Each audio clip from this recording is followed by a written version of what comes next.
মিডিয়াতে, বিভিন্ন সোশ্যাল মিডিয়াতে কিন্তু তাকে নিয়ে তার এই শান্তি পুরস্কারের চেষ্টা নিয়ে কিন্তু প্রচুর ইভেন্ট করা হয়েছে। তিনি হলেন ট্রাম্প মহোদয়।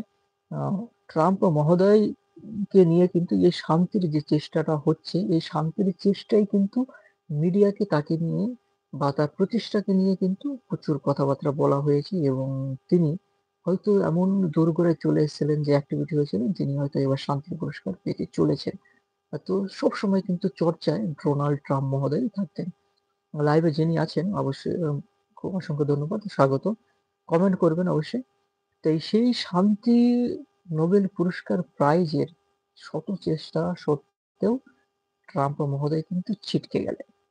সেই জায়গায় সকলের মন কেড়ে নিয়েছেন কে? মন কেড়ে নিয়েছেন হচ্ছে ভেনেজুয়েলার যে লিডার, অপোজিশন লিডার বলতে পারি, ভেনেজুয়েলার লিডার মারিয়া করিনা মাচাডো বা ম্যাকাডো। মারিয়া করিনা ম্যাকাডো উনি হচ্ছে ভেনেজুয়েলার একজন লিডার। ইনি ২০২৫ সালের শান্তিতে নোবেল পুরস্কার পেলেন। এটি খুবই ইম্পোর্টেন্ট আমাদের জন্য এবার।